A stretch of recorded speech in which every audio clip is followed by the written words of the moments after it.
Assalamualaikum warahmatullahi wabarakatuh. Kisah yang mau saya ceritakan di video ini nggak ada niat untuk menyinggung, menilai, atau menjatuhkan siapapun. Kalau ada kesamaan nama tempat atau lainnya, itu cuma kebetulan. Saya harap kita bisa ambil hikmah dari cerita ini. Sebelum mulai, saya mohon keikhlasan teman-teman untuk subscribe dan like.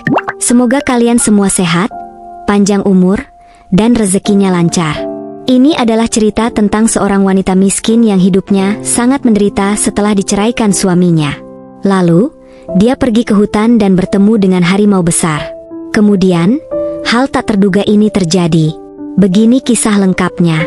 20 tahun yang lalu, seorang bayi mungil ditemukan tergeletak di tepi jalan oleh pasangan suami istri miskin, Pak Hasan dan Bu Siti. Bayi itu tampak lemah, hanya dibungkus kain lusuh tanpa tanda siapa orang tuanya. Pasangan itu, yang selama bertahun-tahun mendambakan anak namun tak pernah dikaruniai keturunan, memutuskan untuk merawat bayi itu dengan penuh kasih sayang. Mereka memberinya nama Nadia, yang berarti harapan, karena kehadirannya membawa kebahagiaan di tengah kehidupan mereka yang sederhana.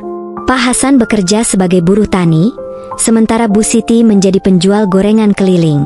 Meski hidup serba kekurangan, mereka selalu berusaha memberikan yang terbaik untuk Nadia.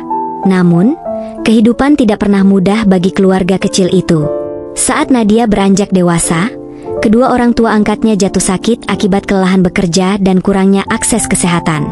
Mereka meninggal selang beberapa tahun sebelum Nadia menikah, meninggalkan wanita itu sendirian dengan kenangan kasih sayang yang begitu mendalam. Nadia pun jatuh dalam keterpurukan dan kemiskinan seorang diri. Kini, Nadia sudah menikah dengan pria bernama Rian. Setelah menikah, Nadia, seorang wanita miskin yang polos dan penuh harapan, pindah ke rumah suaminya. Lebih tepatnya, rumah orang tua Rian, mertuanya. Pada awalnya, kehidupan pernikahan mereka terasa indah. Rian bersikap manis, sering mengucapkan kata-kata romantis, dan membuat Nadia merasa menjadi wanita paling beruntung di dunia. Di sela-sela kesibukannya sebagai seorang istri baru, Nadia belajar menyesuaikan diri di rumah mertuanya. Meski ia merasa sedikit canggung, Nadia berusaha keras untuk menjadi menantu yang baik. Namun, kebahagiaan itu hanyalah fata morah. Perlahan, sifat asli Rian mulai muncul. Malam-malam yang dulu mereka habiskan bersama, penuh canda tawa, kini berubah menjadi keheningan. Rian mulai pulang larut malam, sering dalam keadaan mabuk. Awalnya, Nadia berpikir Rian hanyalah bekerja. Tetapi kenyataan yang ia temukan jauh lebih pahit. Rian ternyata kecanduan karaoke dan sering pergi ke tempat hiburan malam. Nadia kerap menemukan bau parfum wanita lain pada pakaian Rian, bahkan ada bekas lipstik di kerah bajunya. Saat Nadia mencoba menegur Rian, dengan kasar ia dibentak. "Kau ini siapa berani mengaturku? Jangan pernah jadi istri baik-baik. Kau itu cuma numpang di sini." Nadia hanya bisa menangis dalam diam, merasa tidak berdaya. Yang lebih mengerikan, Rian ternyata terlilit pinjaman online sebesar miliaran rupiah akibat kecanduan judi online. Para penagih utang sering datang ke rumah, mengetuk pintu dengan kasar, mengancam akan mengambil barang-barang mereka. Bukannya menghadapi masalah, Rian malah semakin sering melarikan diri ke tempat hiburan malam, meninggalkan Nadia yang ketakutan dan malu setiap kali penagih datang. Karena Rian tidak pernah memberikan nafkah, Nadia terpaksa berjualan gorengan untuk bertahan hidup dengan sepeda tua yang hampir tak layak pakai. Nadia menjual gorengan dari kampung ke kampung, berusaha mencari sesuap nasi. Namun jerih payahnya tidak pernah dihargai. Setiap kali Nadia pulang membawa sedikit uang, Rian dengan tanpa belas kasihan merampasnya. "Uang itu untukku. Aku bisa mengembalikan semuanya kalau kau mendukungku," katanya dengan kasar, meskipun Nadia tahu uang itu hanya akan habis untuk berjudi. Saat Nadia mencoba menyembunyikan sebagian uangnya, Rian menemukannya dan bahkan mengancam akan menceraikannya jika ia tidak menyerahkan semuanya. Tidak jarang Rian membanting barang-barang di rumah atau memukul meja dengan keras, membuat Nadia ketakutan. Puncak penderitaan Nadia terjadi saat Rian mulai tidak peduli lagi dengan kondisinya. Nadia jatuh sakit karena terlalu lelah berjualan, tetapi Rian tidak peduli. Bahkan dia meninggalkan Nadia sendirian di rumah tanpa makanan. Pergi dengan alasan ada urusan penting yang sebenarnya hanyalah alasan untuk bermain judi dan bersenang-senang dengan wanita lain. Nadia merasa hidupnya begitu hampa, tetapi ia tidak tahu kemana harus pergi. Rumah yang seharusnya menjadi tempat perlindungan berubah menjadi neraka, dan suami yang seharusnya menjadi perlindungannya justru menjadi sumber penderitaannya. Dalam keputusan, Nadia hanya bisa berdoa agar Tuhan memberinya kekuatan untuk bertahan, meskipun ia merasa tidak ada lagi yang peduli padanya di dunia ini. Sejak awal, Ibu Rian, yang bernama Bu Ratna, sudah menunjukkan ketidaksukaannya terhadap Nadia. Baginya, Nadia hanyalah wanita kampung miskin yang tidak pantas masuk ke dalam keluarganya. Sejak hari pertama Nadia tinggal di rumah itu, Bu Ratna sering melontarkan sindiran pedas yang menusuk hati. "Apa yang bisa diharapkan dari wanita sepertimu? Lihat saja, kamu hanya akan jadi beban untuk anakku," katanya tanpa peduli perasaan Nadia. Setiap kali ada konflik antara Nadia dan Rian, Bu Ratna selalu menyalahkan Nadia, seolah semua kesalahan ada di pundak menantunya. Bahkan ketika Rian jelas-jelas menghabiskan uang untuk berjudi, Bu Ratna malah menuduh Nadia sebagai pihak yang menghambur-hamburkan uang. Dengan alasan bahwa jualan gorengannya tidak pernah menghasilkan apa-apa, Bu Ratna sering mengumpulkan tetangga untuk menggosipkan Nadia, menceritakan hal-hal buruk yang tidak pernah dilakukan oleh menantunya. Puncak kekejaman Bu Ratna terjadi saat ia secara terang-terangan menuduh Nadia berselingkuh.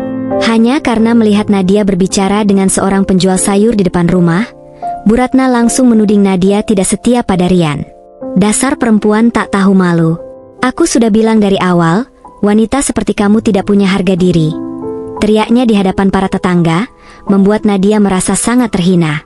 Tidak cukup sampai di situ, Bu Ratna bahkan memaksa Nadia untuk mencuci pakaian kotor seluruh keluarga besar setiap hari dan mengurus pekerjaan rumah tanpa henti, seperti seorang pembantu tanpa bayaran. Jika pekerjaan rumah sedikit saja tidak sempurna, Bu Ratna tak segan melempar barang ke arah Nadia, termasuk piring atau gelas. Nadia sering menangis diam-diam di kamarnya yang kecil dan pengap, merenungi bagaimana hidupnya berubah menjadi neraka setelah menikah dengan Rian dan tinggal di bawah atap mertuanya. Suatu hari, seperti biasa, Nadia berjalan dari kampung ke kampung menjajakan gorengannya. Namun tanpa sepengetahuannya, ada seorang penjual gorengan lain yang iri melihat dagangan Nadia lebih laris. Penjual itu menyusun rencana jahat untuk menghancurkan reputasi Nadia. Dia menyuruh seorang pria untuk membeli gorengan dari Nadia, lalu berpura-pura keracunan.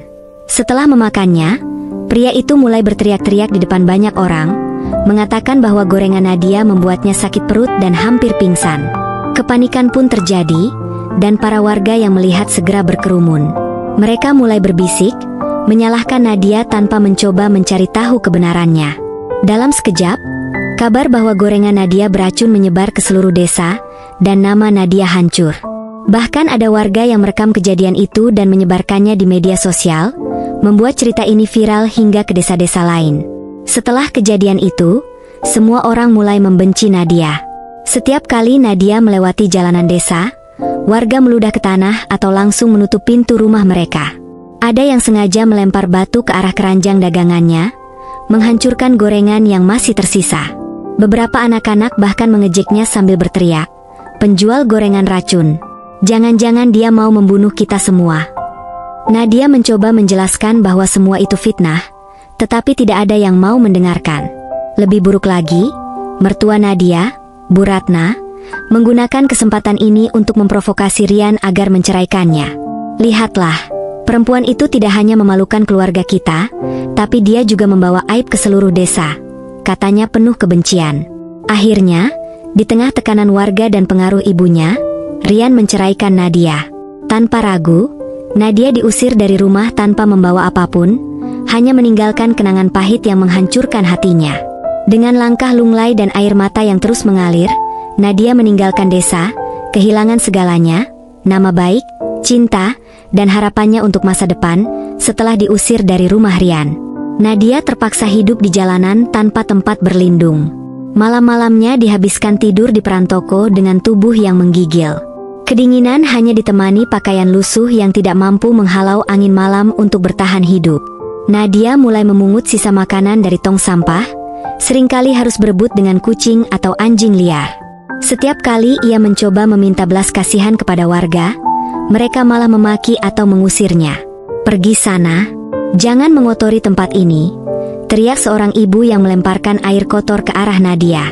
Bahkan ada seorang pria yang dengan sengaja menendang keranjang sampah saat Nadia sedang memungut sisa makanan, membuatnya jatuh tersungkur. Tubuhnya yang lemah seringkali diserang demam karena kekurangan gizi, tetapi tidak ada seorang pun yang peduli. Semua pandangan yang ia terima hanyalah jijik dan penuh kebencian. Keadaan Nadia semakin memburuk ketika warga desa mulai menganggap kehadirannya sebagai ancaman. Beberapa kali, Nadia mencoba mencari tempat berteduh di bawah pohon dekat pasar. Namun warga segera mengusirnya dengan ancaman dan teriakan. Suatu hari, dalam sebuah musyawarah desa, mereka memutuskan bahwa Nadia tidak boleh lagi tinggal di desa itu. Dia membawa nasib buruk ke desa ini. Biarkan dia pergi kemana saja, asal tidak di sini. Seru seorang warga dengan nada penuh kebencian, diikuti tepuk tangan setuju dari yang lain. Ketika kabar itu sampai ke Nadia, ia hanya bisa menangis sambil memohon. Tolong beri saya sedikit waktu. Saya tidak punya tempat lain. Namun permohonannya tidak digubris. Seorang warga bahkan ludahi wajah Nadia sambil berkata, jangan pernah kembali ke desa ini lagi. Dengan tubuh yang lemah dan hati yang hancur, Nadia berjalan sendirian menuju hutan, tidak tahu bagaimana ia akan bertahan di tempat asing yang begitu sunyi. Di setiap langkahnya, air matanya terus mengalir membawa rasa sakit dan kehancuran yang tiada akhir, di tengah hutan yang sunyi dan penuh ancaman. Nadia hidup sendirian dengan hati yang remuk dan tubuh yang lemah. Bermodalkan sisa tenaga, ia mulai mengumpulkan ranting dan daun-daun besar untuk membuat gubuk kecil sebagai tempat berteduh. Gubuk itu jauh dari layak, bocor saat hujan dan tidak cukup hangat untuk melindunginya dari dingin malam. Setiap malam, Nadia meringkuk di sudut gubuk, menggigil sambil menahan tangis, mengingat semua penderitaan yang telah ia lalui. Kadang-kadang, ia terbangun karena suara binatang buas atau mimpi buruk yang menghantui. Dengan perut yang terus lapar, Nadia bertahan hidup dengan memakan buah-buahan liar atau berburu hewan kecil di hutan. Namun buah-buahan itu tidak selalu tersedia, dan seringkali ia harus berjalan jauh dengan tubuh lemah hanya untuk menemukan makanan yang bahkan tidak cukup untuk mengenyangkan. Meski begitu, Nadia tetap berusaha bertahan, meskipun hidupnya terasa seperti kutukan yang tiada akhir. Suatu hari, saat sedang mencari makanan di tepi hutan, Nadia mendengar suara rintihan lemah. Dengan rasa penasaran bercampur takut, ia mengikuti suara itu dan menemukan seekor harimau yang terluka parah, terbaring di bawah pohon besar. Harimau itu tampak kelelahan, dengan luka menganga di kakinya yang mengeluarkan darah. Meski merasa takut, hati kecil Nadia tidak tega melihat makhluk itu menderita. Ia mendekat perlahan, berbicara dengan suara lembut. Aku tidak akan menyakitimu. Aku hanya ingin membantu dengan alat seadanya. Nadia membersihkan luka harimau itu dan mengikatnya dengan sobekan kain dari bajunya sendiri. Ia bahkan membagi makanan hasil buruannya yang ia bawa untuk harimau itu, meski dirinya sendiri lapar. Harimau itu diberi nama Raja oleh Nadia. Seiring waktu, Raja, harimau besar yang dulu terluka parah, mulai menunjukkan rasa percaya kepada Nadia.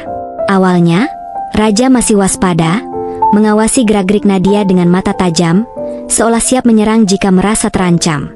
Namun, kelembutan Nadia yang selalu berbicara lembut dan merawat luka-lukanya tanpa rasa takut, perlahan-lahan meluluhkan hati Raja. Suatu hari, ketika Nadia hampir pingsan karena lapar, setelah tidak menemukan buah-buahan, Raja secara mengejutkan kembali ke gubuk kecil. Raja membawa seekor kelinci di mulutnya, menurunkannya di depan Nadia, lalu duduk seolah berkata, "Ini untukmu." Nadia menangis terseduh-seduh sambil mengelus kepala Raja. "Terima kasih, Raja. Kau lebih baik daripada semua manusia yang pernah kutemui," katanya dengan suara serak dalam kesedihan dan kesendiriannya.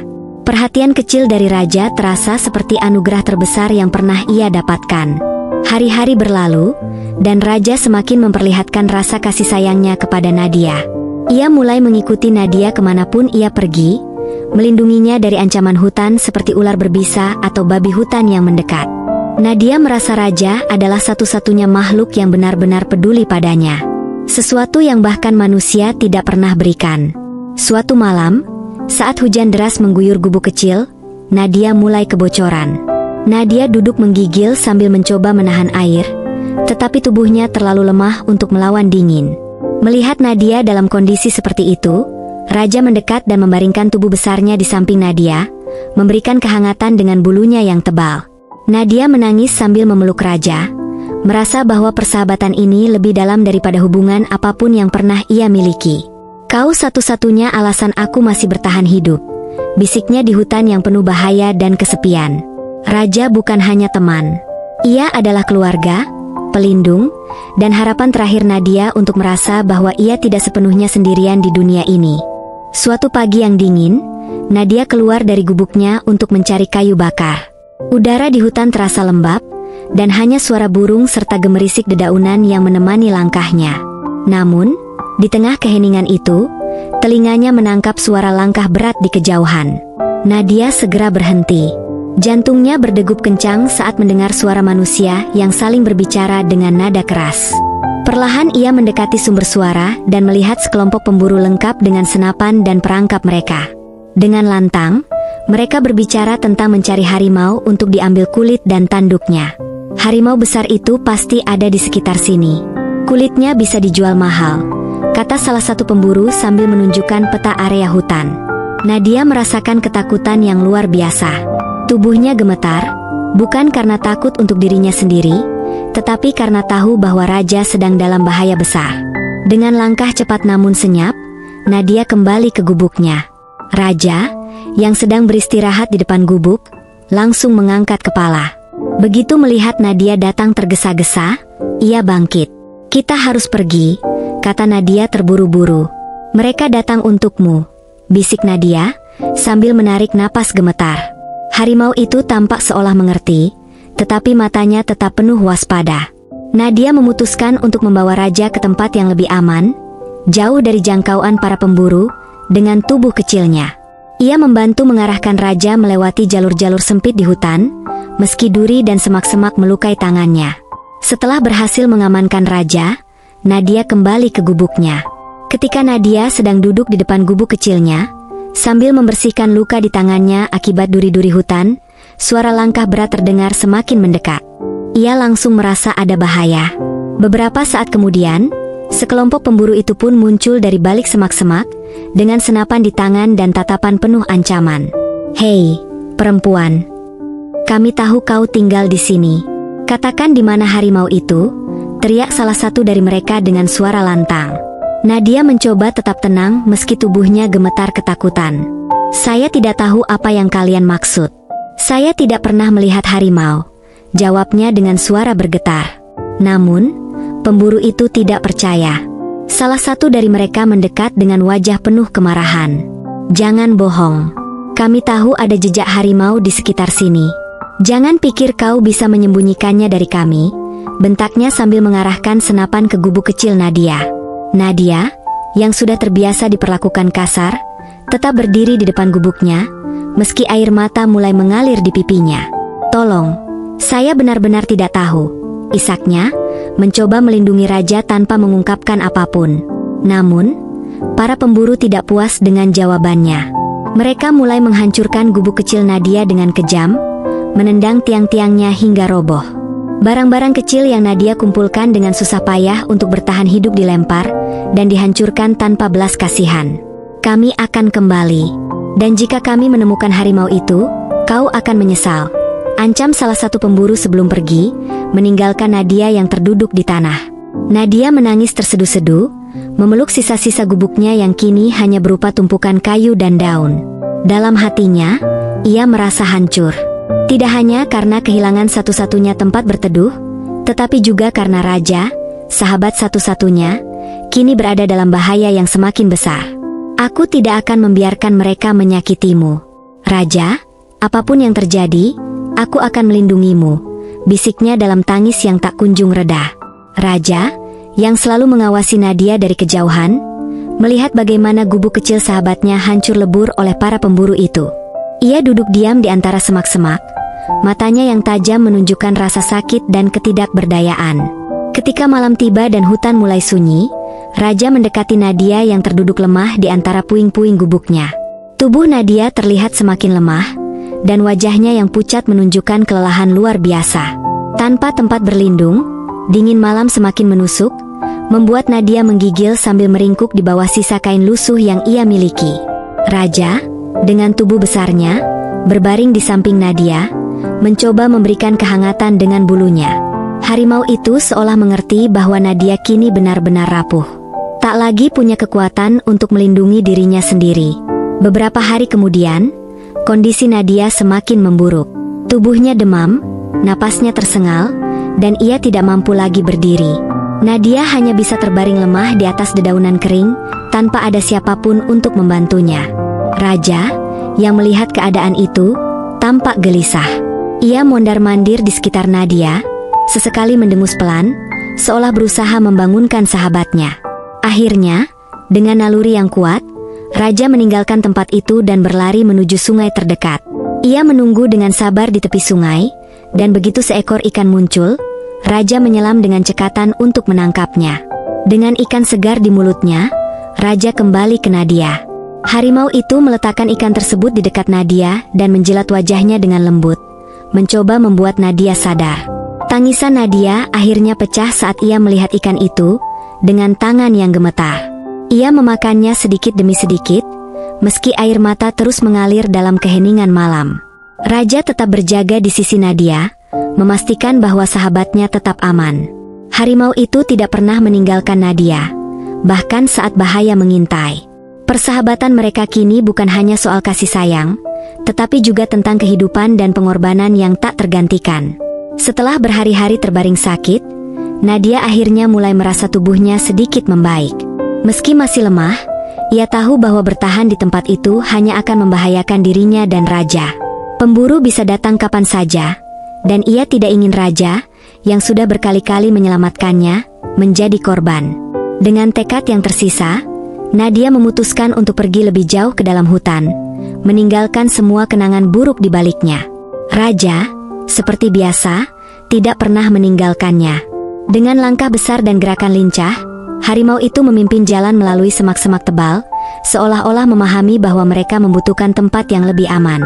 Setiap langkah terasa berat bagi Nadia, tetapi melihat Raja yang terus mendampinginya memberi kekuatan untuk terus berjalan.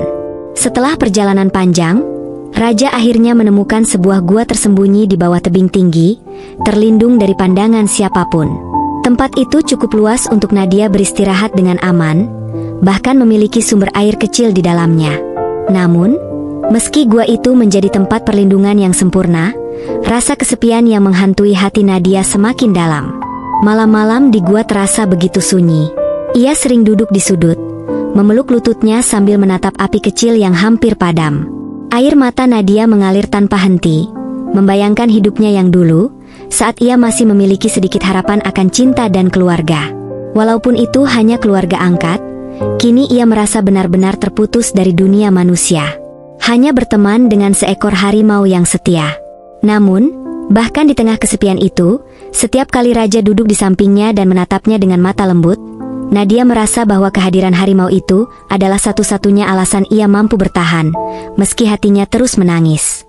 Dalam keheningan pagi itu, hutan yang biasanya tenang tiba-tiba dipenuhi suara tangisan kecil yang terputus-putus. Raja yang sedang berjaga di sekitar gua langsung waspada ketika mendengar suara itu. Harimau besar itu mendongakkan kepala, mendengarkan dengan saksama arah suara tersebut. Dengan langkah hati-hati, Raja mengikuti suara itu hingga menemukan seorang anak kecil yang tersesat, duduk di bawah pohon dengan tubuh gemetar. Anak itu menangis keras.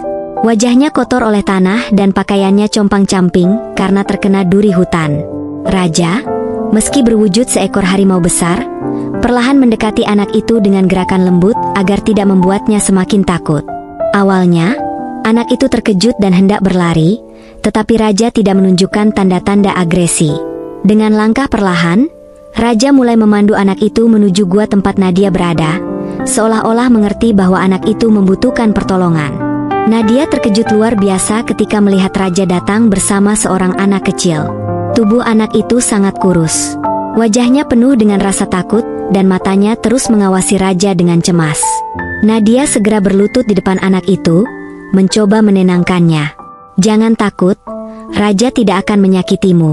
Kamu aman di sini," ucap Nadia dengan suara lembut sambil menyentuh pundak kecil anak itu. Anak itu mulai menangis lagi. Kali ini bukan karena ketakutan, tetapi karena rasa lega. Setelah akhirnya bertemu seseorang yang terlihat peduli, Nadia segera memberinya makan dari persediaan buah-buahan yang ia miliki, meski jumlahnya sangat terbatas. Saat anak itu makan dengan lahap, Nadia tak kuasa menahan air mata. Ia teringat pada dirinya sendiri yang pernah begitu lemah dan tak berdaya seperti anak kecil ini. Di tengah hutan yang penuh ancaman, Nadia berjanji dalam hatinya untuk melindungi anak kecil ini. Sama seperti raja telah melindunginya selama ini. Persahabatan mereka bertiga kini terasa seperti takdir yang saling mempertemukan mereka di saat-saat paling sulit. Ketika akhirnya anak itu merasa cukup nyaman untuk berbicara, ia memperkenalkan dirinya sebagai Dinda. Dengan suara kecil yang masih bergetar karena ketakutan, Dinda bercerita bahwa ia berasal dari desa yang sama dengan Nadia. "Aku bermain terlalu jauh dan aku tidak tahu jalan pulang," katanya sambil terisak. Mendengar itu, hati Nadia seketika dipenuhi campuran rasa haru dan sakit. Desa yang dulu menjadi tempat tinggalnya kini hanya menyisakan kenangan pahit, tempat di mana ia diusir dan dihina tanpa belas kasihan. Namun, Nadia menahan air matanya agar tidak membuat Dinda semakin takut. Ia memeluk anak kecil itu dengan erat, mencoba memberikan rasa aman yang mungkin sudah lama ia sendiri lupakan. "Kamu aman di sini, Dinda. Aku akan menjaga kamu," bisik Nadia dengan suara serak.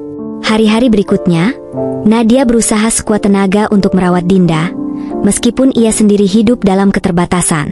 Ia berbagi setiap potong buah yang berhasil ia kumpulkan, meskipun itu berarti ia harus menahan rasa lapar lebih lama. Ketika malam tiba, Raja selalu berjaga di sekitar gua, memastikan tidak ada bahaya yang mendekat. Dinda, yang awalnya takut pada harimau besar itu, perlahan mulai mempercayainya. Suatu malam, saat angin dingin berhembus kencang, Nadia mendapati Dinda terbangun dari tidurnya karena mimpi buruk. Nadia segera memeluk Dinda erat, membisikkan kata-kata lembut untuk menenangkan hatinya. Namun, di balik kata-kata itu, Nadia tak kuasa menahan air mata yang terus mengalir. Bagi Nadia, Dinda adalah pengingat nyata tentang hidupnya yang dulu penuh rasa sakit dan kesendirian. Namun, di tengah kesulitan itu, Nadia merasakan sebuah tujuan baru, membuat Dinda merasa dicintai dan aman. Sesuatu yang Nadia sendiri tak pernah rasakan dari orang-orang di desanya. Persahabatan antara mereka bertiga, Nadia, Dinda, dan Raja, menjadi satu-satunya sinar kecil di tengah gelapnya kehidupan mereka di hutan. Setelah beberapa hari menjaga Dinda di hutan, Nadia menyadari bahwa anak kecil itu tidak bisa terus tinggal bersamanya. Meski hatinya berat, ia tahu bahwa Dinda membutuhkan keluarganya. Dengan tekad yang penuh dilema, Nadia memutuskan untuk mengantar Dinda kembali ke desanya. Ia tahu risikonya, warga desa pasti akan menyambutnya dengan hina dan kemarahan, seperti yang selalu mereka lakukan. Namun Nadia tidak peduli. "Aku akan mengantar kamu pulang, Dinda, apapun yang terjadi. Jangan takut, aku ada di sini," ujar Nadia dengan suara lembut, berusaha menyembunyikan ketakutannya sendiri.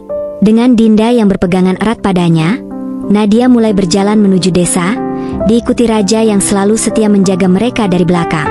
Saat mereka tiba di tepi desa, keberadaan Nadia bersama harimau besar segera menarik perhatian warga. Teriakan panik dan ketakutan langsung terdengar dari berbagai arah. "Itu Nadia, dia kembali dengan harimau buas," teriak seorang pria sambil berlari ketakutan. Dalam hitungan menit, kerumunan warga berkumpul dengan wajah penuh kebencian. Beberapa membawa tongkat dan batu, bersiap untuk mengusirnya pergi. "Nadia, kau hanya membawa malapetaka," teriak seorang wanita dengan nada penuh kemarahan. Dinda, yang bersembunyi di belakang Nadia, mulai menangis ketakutan. "Jangan sakiti Kak Nadia," seru Dinda, namun suaranya tenggelam di tengah kekacauan. Nadia hanya bisa berdiri di sana.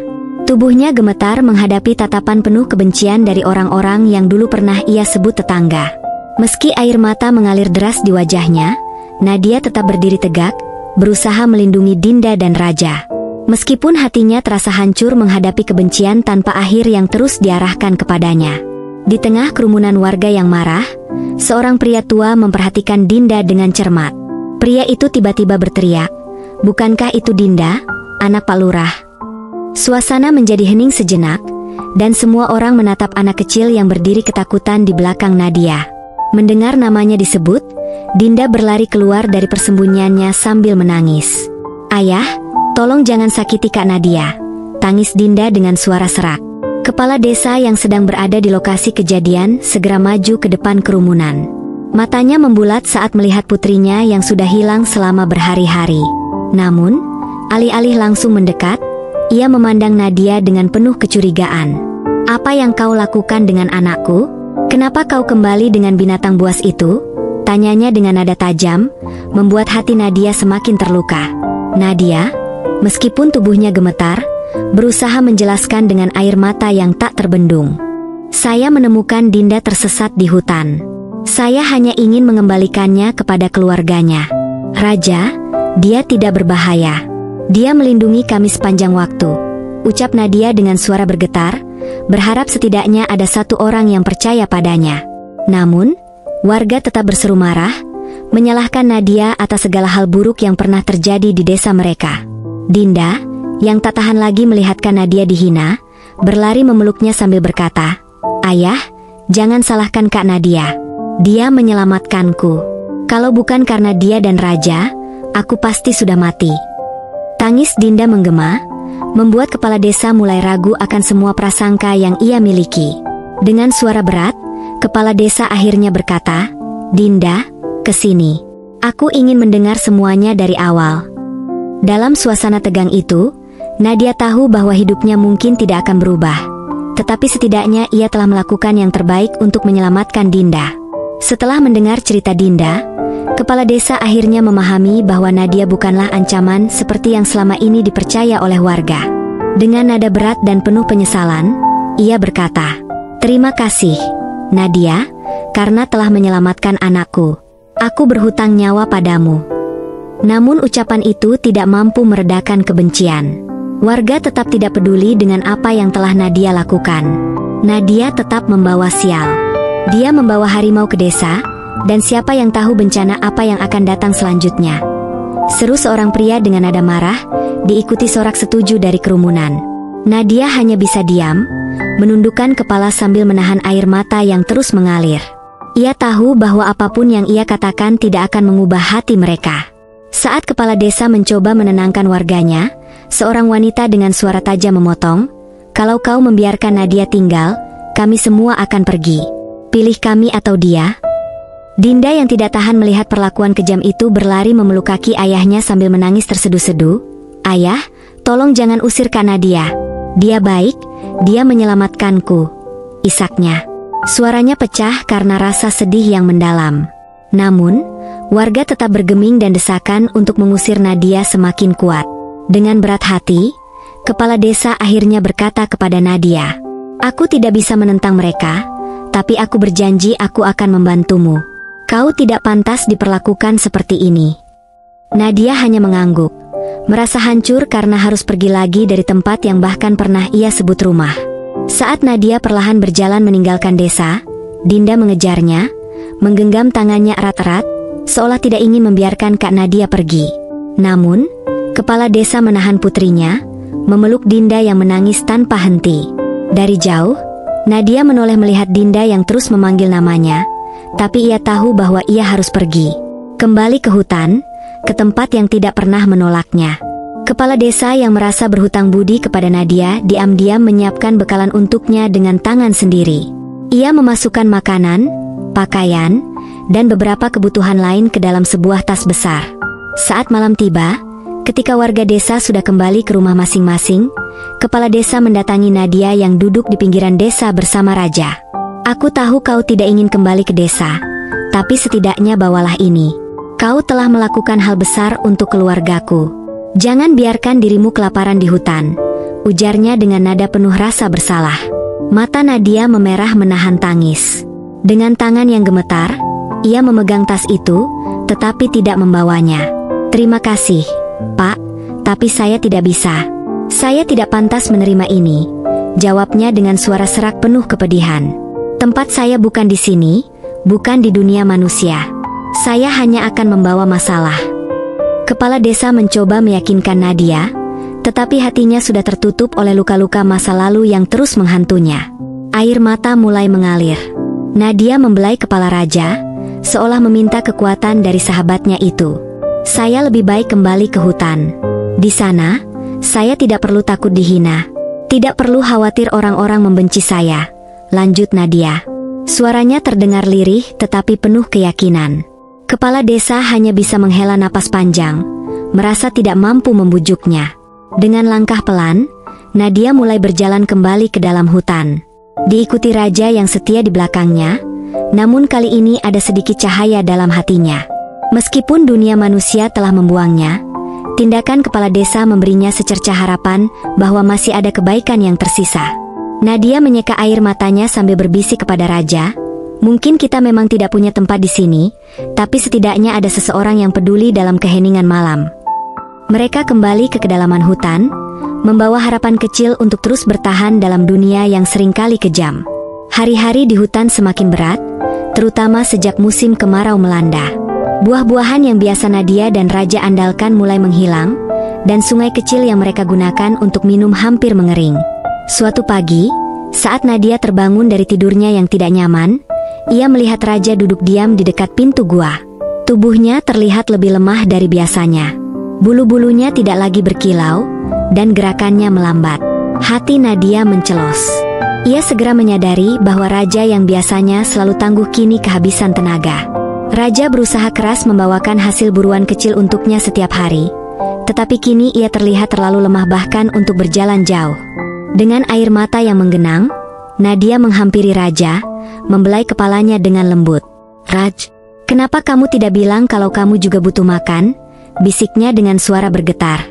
Nadia teringat semua pengorbanan Raja selama ini, bagaimana harimau itu selalu melindunginya, memberikan makanan meski dirinya sendiri kelaparan, dan tidak pernah meninggalkannya sendirian di tengah kesulitan.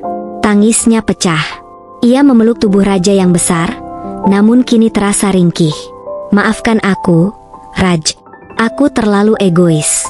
Aku tidak pernah berpikir bahwa kamu juga menderita," isaknya, sambil mengusap bulu Raja yang kusam.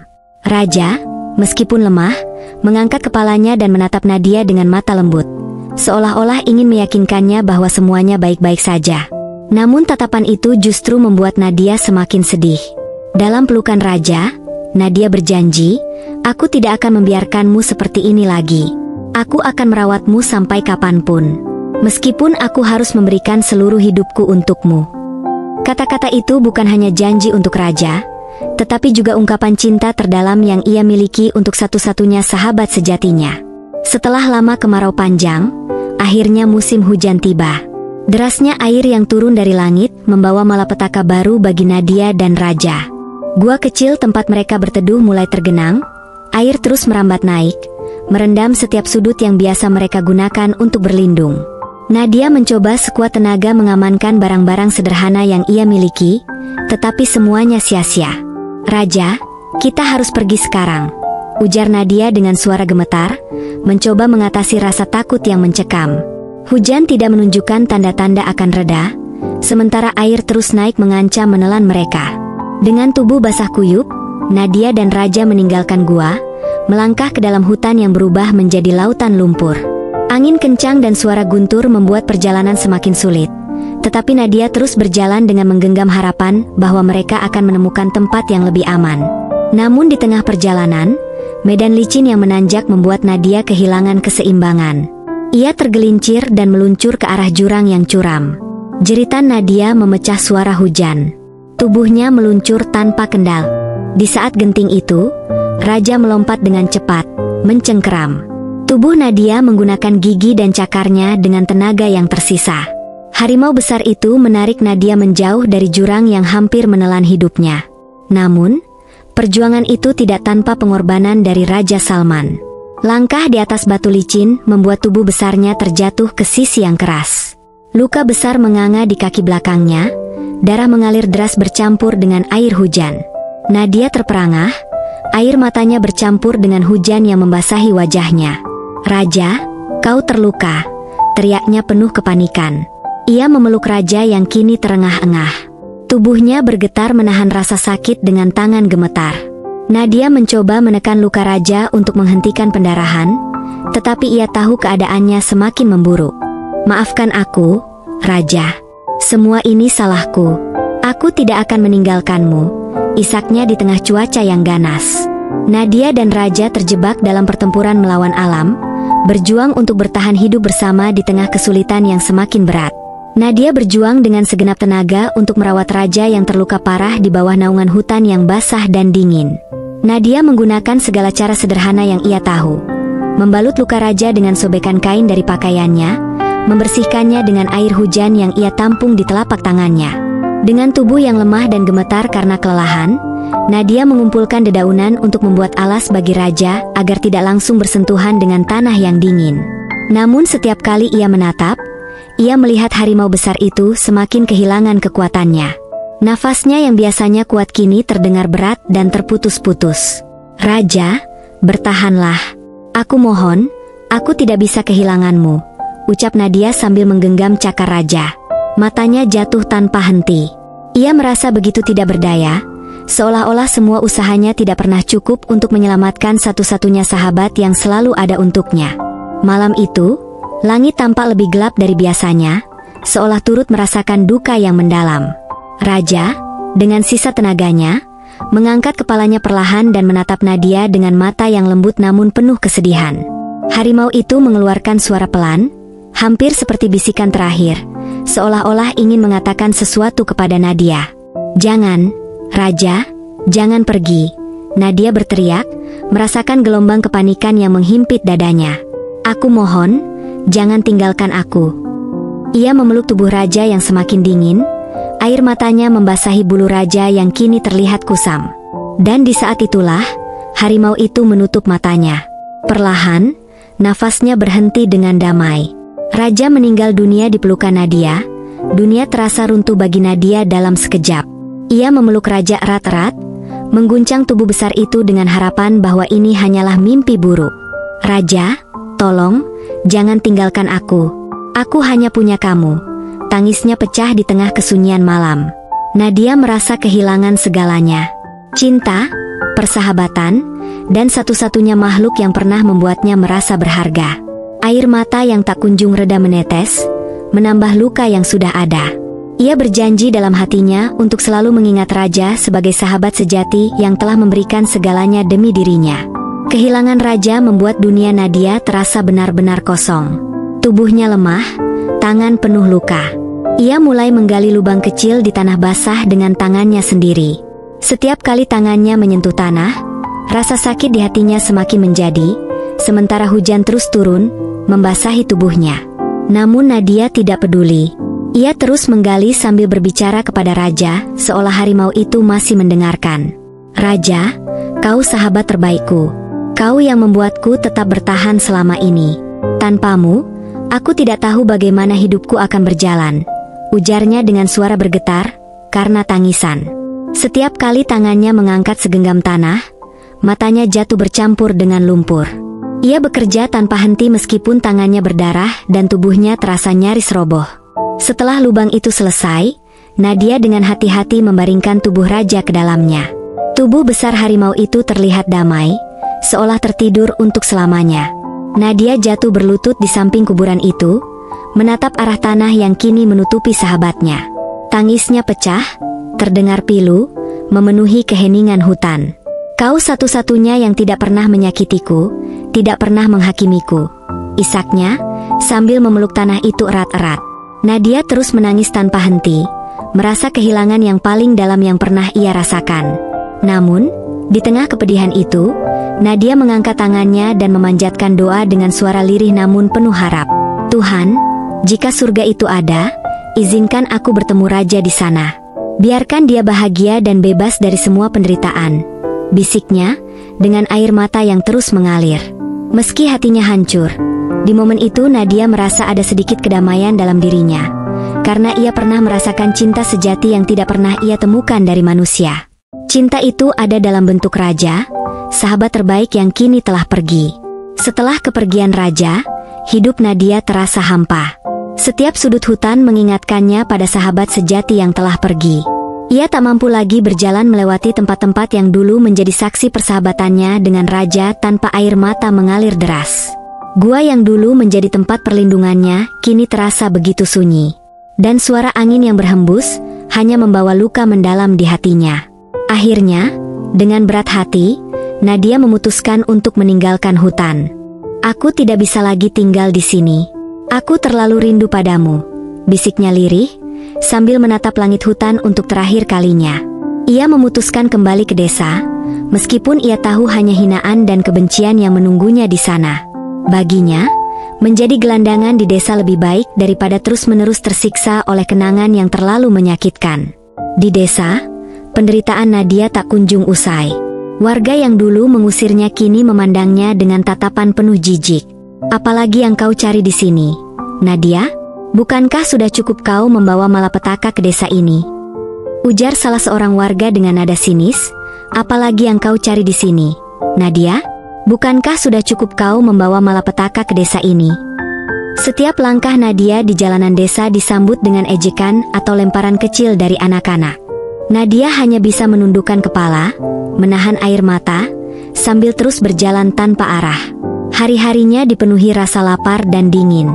Ia tidur di sudut pasar atau di bawah pohon besar dengan tubuh yang semakin kurus dan lemah. Namun, di tengah keputusan itu, takdir mulai menunjukkan jalannya. Suatu hari, seorang konglomerat dari kota bernama Pak Rahman dan istrinya, Bu Mirna, datang ke desa untuk memberikan bantuan amal kepada warga miskin. Saat pandangan mereka jatuh pada Nadia, sesuatu di dalam hati mereka terasa berbeda. Ada sesuatu pada wanita ini. Dia mirip dengan seseorang, bisik Bu Mirna dengan mata yang berkaca-kaca. Pak Rahman mendekati Nadia yang sedang duduk di sudut jalan dengan tubuh kotor dan pakaian compang-camping. "Nak, siapa namamu? Dari mana asalmu?" tanyanya lembut. Nadia yang merasa asing dengan perhatian seperti itu hanya menjawab dengan suara kecil. Nadia, Pak, saya tidak punya siapa-siapa." Pak Rahman tertegun. Ia mulai menceritakan tentang anak perempuannya yang hilang 20 tahun lalu, saat masih bayi. "Dia diculik saat kami mendatangi desa ini. Kami mencarinya kemana-mana, tapi tak pernah menemukannya," katanya dengan suara bergetar. Nadia hanya mendengar dengan bingung, tidak pernah terpikirkan bahwa cerita itu ternyata ada hubungannya dengan dirinya. Namun, semakin lama, Pak Rahman memandang wajah Nadia, semakin yakin bahwa wanita ini adalah anaknya. Karena wajahnya begitu mirip dengan dirinya. Setelah berbincang-bincang cukup lama, rasa penasaran Pak Rahman dan Bu Mirna tidak terbendung. Dengan penuh harapan, mereka meminta Nadia untuk melakukan tes DNA. Beberapa hari kemudian, hasil tes DNA menunjukkan hal yang tak terbantahkan. Ternyata, Nadia adalah anak kandung mereka, satu-satunya yang telah hilang selama 2 dekade. Ketika kabar itu sampai kepada Nadia, ia tak kuasa menahan tangis. "Apa benar ini, Pak? Saya punya orang tua?" tanyanya dengan suara yang hampir tidak keluar. Bu Mirna langsung memeluknya erat. Tangisnya pecah tanpa bisa dihentikan. "Kau anak kami, Nadia. Tuhan akhirnya mengembalikanmu kepada kami," ujarnya sambil menciumi wajah Nadia yang basah oleh air mata. Nadia yang selama ini merasa tak berharga dan tak diinginkan, kini merasakan kehangatan cinta yang tulus untuk pertama kalinya. Namun, di tengah kebahagiaannya, ia tetap membawa kenangan raja di hatinya. Dalam doanya, ia berbisik, "Raja, jika kau mendengar ini, terima kasih karena membantuku bertahan sampai hari ini. Tanpamu, aku tidak akan pernah merasakan keajaiban ini." Kini, hidup Nadia berubah total dan ia tinggal dengan orang tua kandungnya yang kaya raya. Namun, luka dan cinta dari masa lalunya tetap menjadi bagian tak terpisahkan dari siapa dirinya sekarang. Saya ucapkan terima kasih bagi kamu yang sudah subscribe dan berkomentar di video ini. Saya doakan semoga panjang umur, sehat selalu, bahagia dunia akhirat, dan kaya raya. Wassalamualaikum warahmatullahi wabarakatuh.